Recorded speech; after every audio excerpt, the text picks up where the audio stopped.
Halo Sobat Milenial dan Gen Z, kembali lagi dalam program Ngobrol Seru by IDN Times. Saya Ilman Nafian, jurnalis IDN Times. Topik yang akan kita bahas hari ini adalah buka-bukaan PDIP. Nah, tadinya tuh untuk tema kali ini tuh buka-bukaan Hasto versus Jokowi. Sementara narsum yang bisa hadir hanya dari PDIP, yaitu juru bicara PDIP Mas Guntur Romli. Mulanya IDN Times juga mengundang Projo atau PSI untuk dari pihak Jokowi, namun mereka berhalangan atau tidak berkenan hadir di Zoom meeting ini. Oke, langsung aja Mas Guntur, terima kasih sudah hadir nih Mas Guntur di program Ngobrol Seru by IDN Times. Mas, ini langsung aja ya Mas ya. Assalamualaikum. Waalaikumsalam. Penonton IDN Times Ya. Mas, ini kan beberapa waktu lalu Mas Guntur juga menyampaikan Mas Hasto memiliki sejumlah skandal video sejumlah pejabat. Nah, itu yang dimaksud skandal itu seperti apa sih, Mas?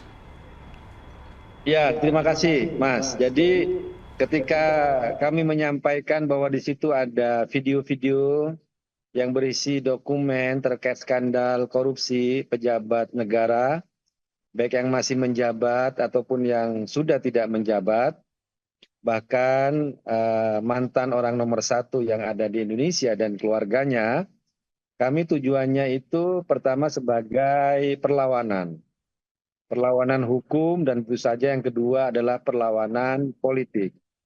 Perlawanan hukum itu bagi kami merupakan reaksi terhadap kriminalisasi kepada Sekjen PDI Perjuangan, kepada Mas Hasto Kristianto, yang dikriminalisasi dengan kasus hukum, yang bagi kami itu secara hukum ini sebenarnya sangat mengada-ngada. Buktinya tidak ada putusan pengadilan yang dulu sudah jelas, ya tuh kan. Tapi Mas Hasto tetap dipaksa, dikriminalkan, dijadikan sebagai tersangka dengan kasus tuduhan soal suap dan kasus korupsi. Padahal Mas Hasto itu tidak layak dikriminalisasi atau dijadikan sebagai target. Kenapa? Pertama, beliau itu adalah seorang sekjen partai yang bukan pejabat publik, bukan penyelenggara negara. Hasto Kristianto itu benar-benar fokus mengurusi partai, tidak hidup dari duit rakyat, tidak hidup dari anggaran negara, benar-benar hanya sebagai sekjen PDI Perjuangan. Jadi menurut kami tidak layak untuk ditarget, dikriminalisasi, diubek-ubek, ya kan? Karena beliau bukan pejabat publik. Kalau pejabat publik menurut saya bolehlah, karena di situ ada tanggung jawab, karena mendapatkan budget dari rakyat, dari pajak, maka rakyat juga bisa menyoroti kehidupannya. Nah, kalau Mas Hasto kan bukan. Yang kedua, kasus yang ditersangkakan kepada beliau itu kan tidak ada kerugian negara sepeser pun. Ya, dibanding dengan kasus-kasus lain yang sangat santer, yang pernah masuk di pengadilan atau dilaporkan ke KPK yang kerugiannya triliunan, ratusan miliar, tapi tidak pernah diungkap. Nah, itu bagi kami ini sebagai perlawanan terhadap kasus hukum yang dipolitisir. Terus yang kedua, sebagai perlawanan politik karena motif pertersangkaan kepada Mas Hasto Kristianto itu sangat kental nuansa politiknya. Seperti yang disampaikan oleh Mas Hasto sendiri kepada saya, dan juga saya sampaikan berkali-kali, bahwa sebelum beliau itu ditersangkakan sudah ada ancaman intimidasi. Kalau sampai berani memecat Jokowi dan keluarganya, maka akan ditersangkakan dengan kasus Harun Masiku. Dan intimidasi, ancaman itu sudah berlangsung selama setahun belakangan ini. Setiap beliau bersuara keras, ya, lantang terkait dengan pengerusakan demokrasi oleh Jokowi dan keluarganya, selalu diancam dengan isu-isu tersebut. Jadi ini yang bagi kami sebagai perlawanan politik. Nah, karena kasus-kasus besar korupsi tidak pernah dibongkar, ya kan? Kemudian juga karena motifnya ini adalah soal politik, maka Mas Hasto harus melakukan perlawanan balik kalau benar kita mau memberantas korupsi, ayo dong ungkap kasus-kasus besar yang pernah menjadi fakta pengadilan yang sudah dilaporkan ke KPK. Misalnya apa, Mas? Ini sebagai pendahuluan. Nama Bobi Nasution dan Kahiyang kan disebut sebagai istilah blok Medan dalam izin tambang. Itu kan fakta pengadilan. Disebut secara resmi. Harusnya kan KPK melakukan pengembangan kasus, pengembangan perkara. Karena kan kerugian negara besar sekali dalam kasus itu. Itulah. Kemudian yang disampaikan oleh almarhum Faisal Basri yang mengaku penelitian ini juga bekerja sama dengan KPK terkait dugaan penyelundupan biji nikel sejak tahun 2020 ke China yang merugikan negara itu ratusan triliun gitu loh. Dan disebut di situ nama Bobi Nasution. Nah ini kan nggak pernah diungkap sampai sekarang. Padahal sudah 2 tahun ini almarhum Bang Faisal selalu menyatakan, mengeluarkan hal tersebut dan dari pihak KPK sendiri sudah pernah melakukan yang namanya penyelidikan. Nah ini yang menurut saya apa yang menjadi persoalan. Kemudian juga apa yang dilaporkan oleh Ubaidillah Badrun, dosen UNJ, dugaan korupsi, kolusi dan pencucian uang keluarga Jokowi yang 5 kali bolak-balik ke KPK. Ini kan kasus-kasus besar semua, Mas. Atau yang mungkin yang terakhir gitu loh. Ketika KPK melakukan penggeledahan kepada kantor BI terkait dengan dugaan penyalahgunaan CSR Bank Indonesia dan waktu itu deputi penyidikan mengatakan sudah ada 2 tersangka, tapi kemudian tiba-tiba jubir KPK meralat ya adanya tersangka itu dan sampai sekarang nggak jelas kasus ini gitu loh. Ini kan udah jelas bahwa kerugian negara udah besar sekali, kemudian juga fakta pengadilannya jelas, kemudian juga laporannya juga sudah jelas berkali-kali. Nah, kalau kasus yang tersangkakan ke Mas Hasto itu apa gitu loh. Kasus suap iya. Suap siapa yang menerima Wahyu Setiawan? Wahyu Setiawan sudah divonis, sudah menjalani hukuman, bahkan sudah bebas. Pemberi suapnya siapa? Harun Masiku. Nah, harusnya Harun Masiku itu yang dihadirkan, yang ditemukan, yang selama ini buron, itu ditemukan, diperiksa dulu gitu loh. Jangan tiba-tiba gagal menemukan Harun Masiku selama 5 tahun ini, tidak ada kerugian uang negara di sini, tapi kemudian dijadikan kambing hitam yang namanya Sekjen PDI Perjuangan, Mas Hasto Kristianto. Jadi bagi kami, secara kasus hukum ini tidak layak yang ditersangkakan kepada Mas Hasto Kristianto. Bagi kami inilah sebagai kasus politik. Begitu, Mas. Oke, Mas Guntur, tadi kan disampaikan sebelum pemecatan Pak Jokowi dari kader PDIP dan keluarganya itu ada intimidasi kalau misalkan nanti bisa ditersangkakan ke Pak Hasto. Nah itu intimidasinya datang dari siapa, Mas? Apa dari Pak Jokowi langsung atau dari siapa? Ya, tentu saja tidak langsung, Mas. Kalau orang Jawa kan ada istilah nabok nyilih tangan, ya kan? Memukul, meminjam tangan orang lain. Dan itu juga sudah ada di bocoran Tempo bahwa di situ ada yang Inspektur Jenderal ya, Jenderal Bintang 2 dari polisi yang menyampaikan kepada Mas Hasto Kristianto. Kemudian sebelum-sebelum itu, 1 bulan sebelum ini kan pernah juga di podcast ya kan, podcast Akbar Faisal, di mana Ibu Koni juga menyampaikan hal yang sama. Dia dititipkan pesan dari seseorang lah. Kemudian jauh setahun sebelum ini Mas Hasto juga cerita bahwa sering mendapatkan pesan-pesan dari pesan yang istilahnya hanya mengingatkan sampai yang namanya ancaman terkait dengan suara lantang Mas Hasto ketika mengkritik ya pemerintahan Jokowi yang merusak demokrasi, pelanggaran etik ya, pelanggaran penyalahgunaan wewenang dan lain sebagainya dan selalu direspon dengan ditakut-takuti dengan kasus Harun Masiku. Nah, karena Sekjen PDI Perjuangan Mas Hasto merasa yakin tidak terlibat dalam kasus Harun Masiku, ya tidak pernah mundur, tidak pernah takluk gitu loh. Kenapa ya? Karena dia merasa nggak terlibat. Kenapa saya diancam dengan kasus yang saya tidak terlibat? Buat apa saya takut? Buat apa saya takluk? Buat apa saya gentar ya? Dan beliau selalu ingat pesan dari Ibu Megawati, ketakutan itu hanya ilusi. Makanya beliau tidak takut. Jadi apapun resikonya, beliau selalu lantang bersuara gitu deh. Dan terakhir hingga puncak adalah pemecatan Jokowi dan keluarganya pada tanggal 16 Desember. Kemudian benar, pada tanggal 24 Desember, Mas Hasto ditersangkakan dengan kasus Harun Masiku yang bagi kami benar-benar tidak layak disebut dengan kasus hukum, ya kan? Karena KPK juga dalam rilisnya sudah memframing penetapan tersangka Mas Hasto itu sebagai kasus politik. Kenapa? Mas Hasto ditersangkakan selaku Sekjen PDI Perjuangan, bukan selaku pribadi, ya kan? Kemudian juga yang disebut dengan bukti oleh Ketua KPK yang dibacakan dalam rilis, misalnya apa? Adalah soal penempatan caleg. Harun Masiku yang orang Toraja dijadikan caleg di Sumatera Selatan. Padahal nggak ada persoalan ya. Nggak harus yang namanya caleg itu sesuai dengan suku, dengan asal daerahnya. Enggak. Adian Napitupulu, orang Batak, jadi caleg di Bogor. Fadlizon, orang Minang, jadi caleg di Bogor. Dan itu bukan terkait dengan kasus suap. Itulah. Kemudian masalah PAW. Ini juga dianggap atau dituduhkan, disebutkan oleh Ketua KPK sebagai bukti penyuapan. Jadi bagi kami itu terlalu jauh dan mengada-ngada, ya kan?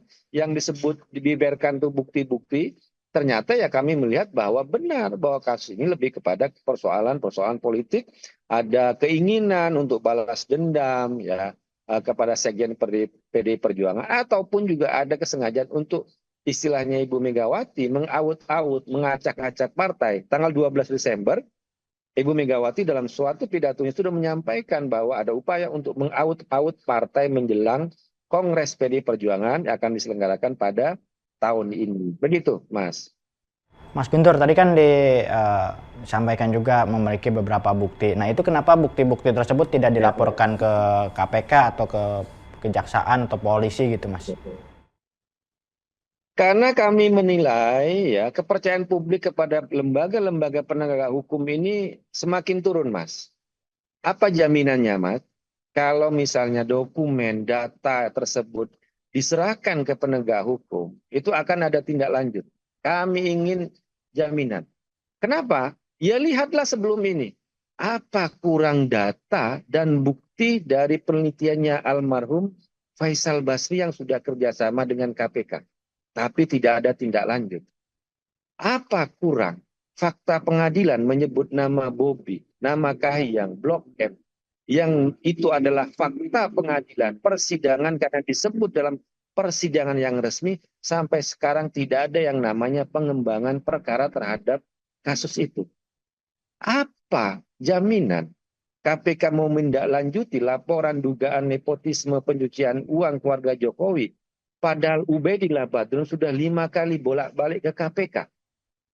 Kalau data-data yang dari Mas Hasto diserahkan kepada penegak hukum, jangan-jangan kekhawatiran kami, dokumen dan data itu bisa dihilangkan.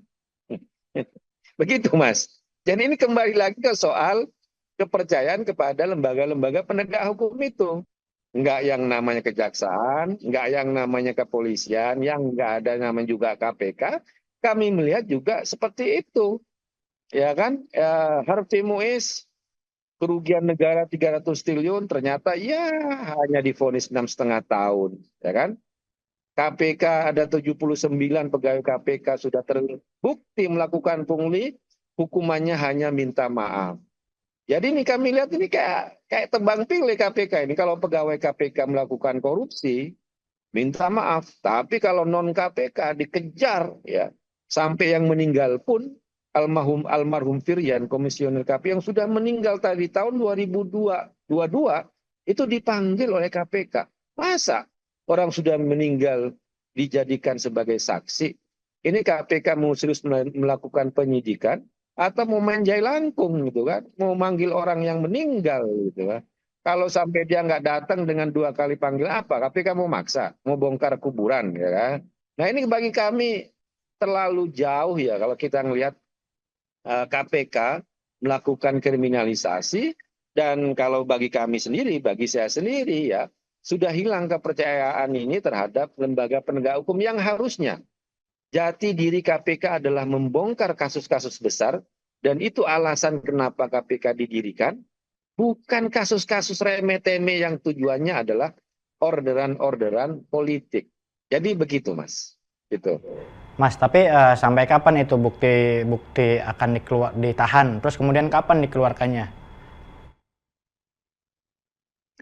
Kami selalu melihat situasi dan kondisi.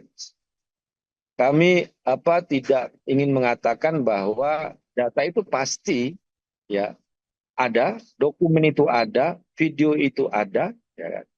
Nah, pasti nanti kami akan keluarkan. Pasti itu. Tinggal menunggu soal waktu ya. Tentu saja yang punya tanggung jawab dan itu semuanya juga akan kembali kepada Sekjen PDI Perjuangan kepada Mas Hasto Kristianto yang selama 10 tahun ini berada di pusaran kekuasaan, tapi beliau memilih untuk tidak tergiur dan menikmati kekuasaan.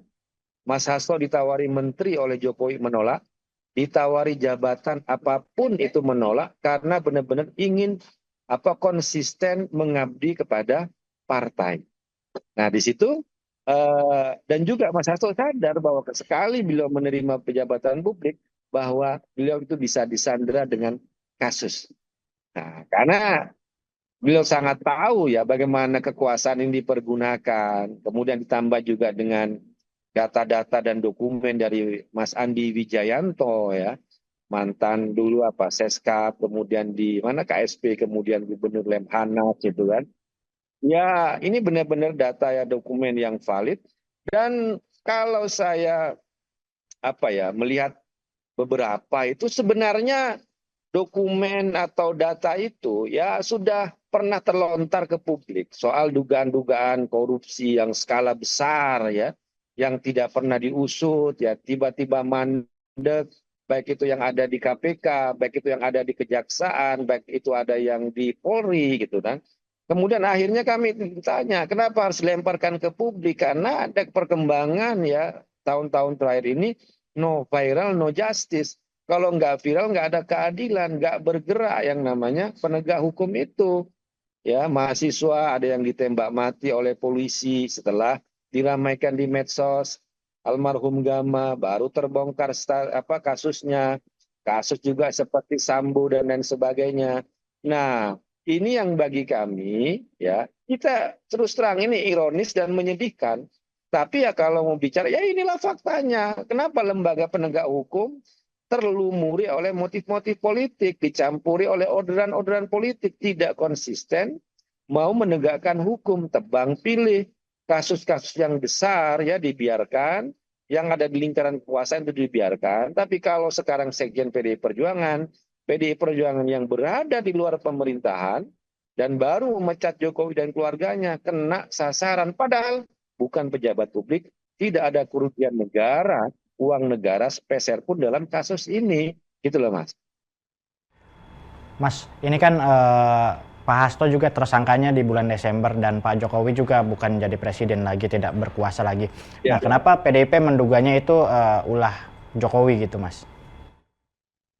Karena kami melihat tangan-tangan Jokowi dan orang-orang Jokowi itu masih sangat berkuasa di Republik ini. Benar, Pak Prabowo sudah dilantik, sudah menjabat presiden secara resmi. Tapi ini kan juga baru 100 hari. Apalagi penetapan tersangka itu kan baru Presiden Prabowo itu menjadi presiden. Ya. Sementara Pak Jokowi itu 10 periode. Dan orang-orang yang sekarang memegang puncak-puncak kekuasaan itu kan diangkat dan dipilih oleh Jokowi, Mas. Bahkan dalam kabinet Presiden Prabowo kan banyak orang-orang yang disebut dengan titipan Jokowi itu. Bahkan komisioner KPK sendiri itu kan dipilih, ditentukan oleh Jokowi.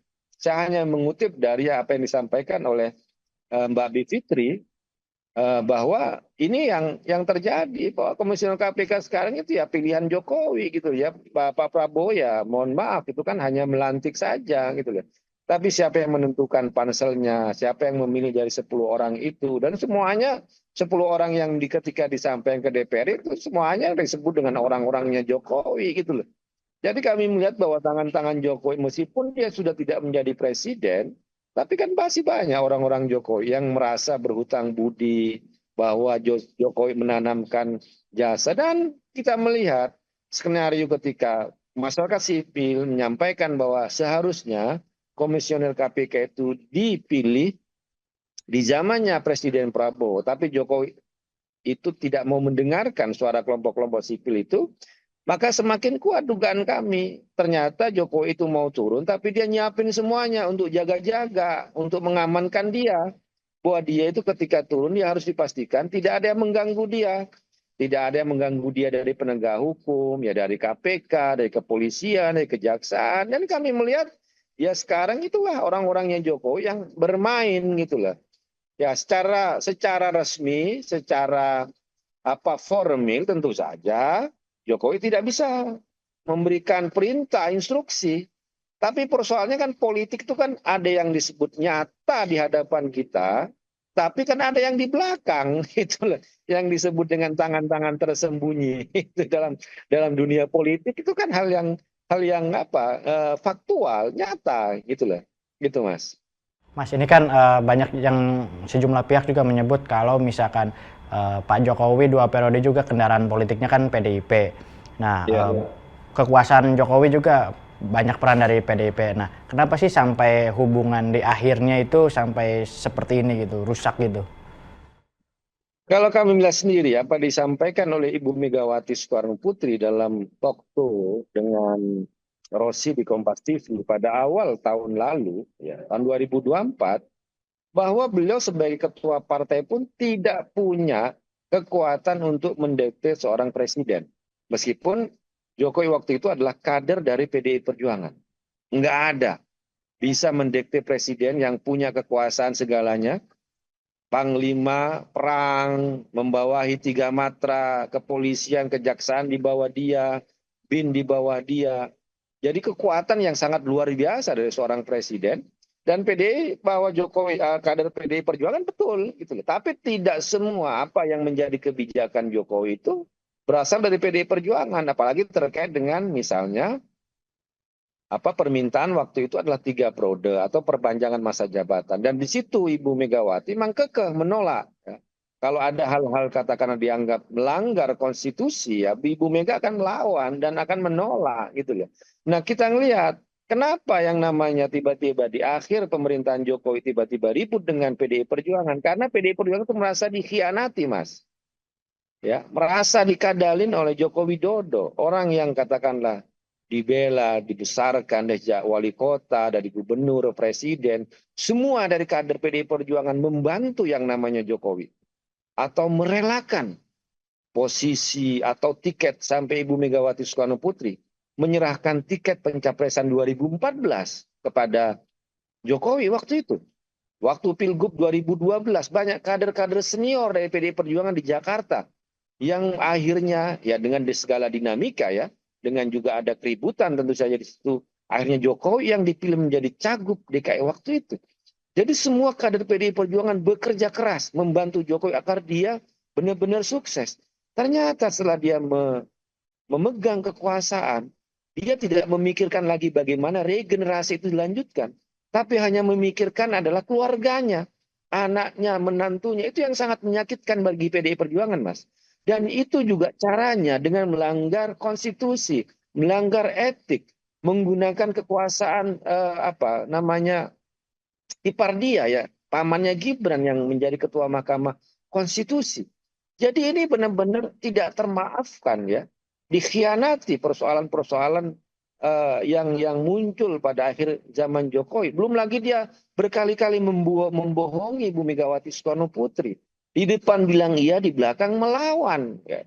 Awalnya datang ketika deklarasi Ganjar dan mengatakan bahwa Gibran tidak mungkin menjadi calon wapres karena umur tidak cukup, karena baru menjadi wali kota. Semua kebohongan-kebohongan itu disampaikan ke depan publik, depannya Ibu Megawati. Tapi kan di belakang dia bertindak yang lain, sen kanan beloknya ke kiri. Dan itu yang merasa dikhianati. Dan bagi kalau saya pribadi, Mas, pengkhianatan terhadap bagaimana kerjasama, bantuan kader PDI Perjuangan selama dari wali kota, gubernur, presiden, bahkan merelakan segalanya untuk yang namanya Joko Widodo. Tapi setelah dia memegang kekuasaan, harusnya dia sadar kan, regenerasi itu kalau dia kader PDI Perjuangan adalah Ganjar Pranowo. Kita bicara soal regenerasi loh, ya kan? Dan itu jelas gitu. Tapi ternyata dia memikirkan keluarganya, anaknya, menantunya. Jadi Jadi pengkhianatan itu yang benar-benar membuat apa soal apa kita kan waktu mendukung Jokowi 2014, Jokowi adalah kita, bukan dari kelompok elit, bukan dari keluarga elit, tapi karena meritokrasi. Dia kita pilih, kita dukung menjadi presiden. Dan itu membuka harapan bagi jutaan anak-anak Indonesia yang berasal dari keluarga yang sederhana, yang biasa. Dan itu kemudian dibuyarkan oleh Jokowi ketika dia hanya memilih keluarganya yang bukan lagi keluarga sederhana ini. Gibran itu anak presiden, Bobi itu menantu presiden, bukan seperti Jokowi pada 2012 atau 2014 gitu loh. Nah, mimpi jutaan anak-anak Indonesia yang berasal dari keluarga sederhana itu dikhianati, dibuyarkan oleh Joko Widodo. Dan bagi kami itu pengkhianatan yang luar biasa, Mas. Mas, Gitu. balik lagi nih Mas ke kasus Pak Hasto itu. Nah, kalau Ya, misalkan siap. Bu Mega kan sempat menyatakan kalau misalkan Hasto sampai di penjara sama KPK, Bu Mega akan datang ke KPK. Nah, sebetulnya kalau misalkan KPK memanggil Bu Mega untuk diperiksa sebagai saksi itu, apakah Bu Mega siap gitu, Mas? Ibu Megawati Soekarno-Putri taat hukum, akan mengikuti prosedur segala hukum yang ada. Namun bagi kami, kalau dikait-kaitkan dengan kasus ini sampai memanggil Ibu Megawati itu sudah keterlaluan dan semakin yakin bahwa ini bagian dari orderan politik meminjam tangannya KPK untuk menyerang, untuk memukul PDI Perjuangan. Itu bagi kami, Mas. Karena pernyataan Ibu Megawati waktu itu adalah bentuk dukungan terhadap Hasto Kristianto sebagai sekjen PDI Perjuangan. Dan ketua umum tidak akan pernah lepas tangan. Tidak akan pernah lari tanggung jawab. Kalau sekjennya diperkarakan, ditersangkakan, maka ketua umum beliau akan bertanggung jawab, akan memberikan dukungan perhatian. Dan itu disampaikan oleh Ibu Megawati dalam pidato beliau berkali-kali. Dari bulan Juli, tanggal 5 Juli sudah menyampaikan ketika waktu itu Mas Hasto dipanggil sebagai saksi ke KPK, barang-barangnya dirampas. Atau dipanggil waktu itu ke Polda. Ibu Megawati pada tanggal 5 Juli sudah menyampaikan. Atau waktu acara Perindo pada tanggal 30 Juli lagi dinyatakan nama Mas Hasto lagi. Kemudian pada bulan Agustus juga lagi dibicarakan. Pada peluncuran bukunya Bang Todung tanggal 12 Desember juga disampaikan lagi keprihatinan dan dukungan beliau. Dan kemudian pada HUT PD Perjuangan kemarin tanggal 10 Januari tahun 2025 kembali lagi Ibu Mega menyinggung persoalan Mas Hasto. Kenapa ya? Karena beliau sebagai ketua umum benar-benar bertanggung jawab dan tidak lepas tangan. Apalagi kami, Mas, kalau di partai ini tidak hanya sebagai anggota dan kader PDI Perjuangan, tapi kami dianggap sebagai anak-anak Ibu Megawati Soekarno Putri. Jadi ini hubungan kami itu lebih dari soal, bukan hanya soal kepartaian, tapi bonding kebatinan ya dengan Ibu Megawati yang kami anggap sebagai ibu kandung sendiri. Ketika anak-anaknya diperlakukan tidak adil, ini bahasanya Ibu Mega. Di mana yang namanya ibu nggak sedih nah, kalau anaknya diperlakukan seperti itu. Jadi hubungan batin seperti ini ya, kalau di PDI Perjuangan itu sangat-sangat kuat. Jadi ini tidak hanya relasi soal kepartaian atau pengurus partai, kader partai, enggak. Kami ini anak-anaknya Ibu Megawati, kami ini santri-santrinya Bung Karno, itu bonding kebatinan seperti itu yang selalu dibangun di PDI Perjuangan. Begitu. Mas, satu pertanyaan terakhir nih Mas. Ini kan Harun Masiku juga namanya dalam 5 tahun terakhir tuh selalu dikaitkan kalau misalkan ada kasus di KPK. Ya. Kalau misalkan PDIP bilang nyinggung korupsi lain juga disinggung juga, Harun Masiku juga nggak ditangkap-tangkap gitu. Nah, apa sih istimewanya Harun Masiku gitu Mas sampai PDIP juga nggak ikut bantu nyari gitu? Enggak, kami Mas, kami juga tidak tahu Mas. Kenapa yang namanya Harun Masiku masih belum ditemukan sampai sekarang? Ya, padahal kalau kita ngelihat KPK punya alat yang canggih, punya aparat yang canggih, punya jaringan internasional yang sangat luas, gitu. Masa nggak ditemukan sampai sekarang? Apakah benar Harun Masiku ini sembunyi atau disembunyikan? Dan apa tujuannya? Jangan-jangan yang selama ini ingin menyerang, menggoreng kasus ini untuk menyerang PDI Perjuangan dan Sekjen Perjuangan dia yang bertanggung jawab dengan hilangnya Harun Masiku sampai sekarang. Karena spekulasi sebelum ini kan dianggap bahwa PDI Perjuangan itu terlibat atau dituduh menyembunyikan Harun Masiku. Apa untungnya? Kami babak belur menjadi korban kasus ini selama 5 tahun digoreng-goreng dengan kasus ini. Kalau benar seperti tuduhan bahwa waktu PDI Perjuangan menjadi partai penguasa bisa mengendalikan KPK, harusnya kasus Harun Masiku tidak ada sejak awal. Ada tuduhan dari mantan penyidik yang namanya Ronald karena dibantu oleh Firly katanya. Loh, Firly itu sudah tidak menjadi ketua KPK setahun lebih, bahkan menjadi tersangka di Polda. Tapi mana Harun Masiku gitu loh. Jadi kami melihat bahwa kasus ini memang dijadikan hanya untuk alat menyerang PDI Perjuangan, Sekjen PDI Perjuangan, padahal masih banyak kasus-kasus lain yang juga harus diungkap, Mas. Saya katakan, Harun Masiku itu berapa kerugian negara kasus itu? Kalau itu suap, seperti putusan pengadilan itu kan dari uang pribadinya Harun Masiku. 200 juta, 400 juta, atau 600 juta. Itu kan. Bukan uang negara di situ. Tapi misalnya, dan itu buronan sejak tahun 2020. Ada buronan KPK yang namanya Kirana Kotama. Dari 2017, suap 188.000 dolar. Kalau pakai kurs rupiah sekarang 16.000 lah, itu sudah 3 miliar lebih. Sampai sekarang juga nggak dicari atau tidak ada keseriusan atau tidak digoreng-goreng di publik. Kenapa? Karena tidak terkait dengan Sekjen PDI Perjuangan, tidak terkait dengan PDI Perjuangan. Padahal sudah buron dari 2017. Jadi kenapa kalau kasus yang kayak Harun Masiku selalu dikait-kaitkan jadi muncul di publik? Ya karena lebih seksi, karena terkait dengan Sekjen PDI Perjuangan. Kalau terkait dengan partai lain, menurut saya nggak akan menjadi bulan-bulanan seperti ini, Mas. Makanya yang kita sebut ini KPK melakukan yang namanya tebang pilih dalam kasus ini. Sengaja dijadikan sebagai mainan-mainan politik. Mohon maaf, bukan saya mau mengatakan bahwa kasus ini tidak. Enggak, saya mengatakan datangkan Harun Masiku. Periksa Harun Masiku. Agar kasus ini jelas. Karena persidangan sebelumnya tahun 2020. Persidangannya Wahyu Setiawan, Agustiani Tio, kemudian Saiful Bahri, itu sudah jelas kok. Uangnya itu dari Harun Masiku, bukan dari Hasto Kristianto. Kenapa yang dikembangkan spekulasi cerita yang seolah-olah ada uang dari Hasto Kristianto? Apa motifnya Hasto Kristianto untuk ikut-ikutan misalnya menyuap komisioner KPU waktu itu? Bukan dia kok yang mau jadi anggota DPR, tapi adalah Harun Masiku. Nah, karena Harun Masiku sampai sekarang tidak diperiksa, makanya kami juga punya kepentingan agar Harun Masiku ini bisa ditangkap, dia bisa diperiksa, kemudian diadili, agar kasus ini jelas gitulah. Jadi jangan sampai hanya katanya sekarang kan semuanya kan katanya ini, katanya itu, katanya media.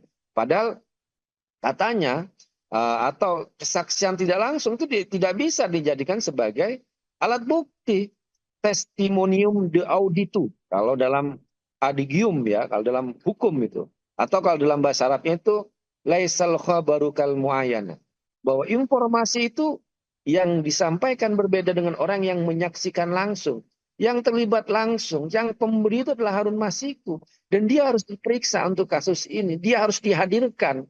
Jangan sampai yang dikorbankan adalah Mas Hasto, Sekjen PDI Perjuangan, dan Partai PDI Perjuangan yang sudah memberikan dia yang namanya rekomendasi, kemudian menjalankan fatwa MA. Loh, kok kami malah yang mau dikriminalisasi? Nah ini kenyataan, Mas, itu loh. Kami nggak mau melindungi Harun Masiku, enggak. Kalau saya tegas ya, silakan cari, periksa Harun Masiku, temukan Harun Masiku.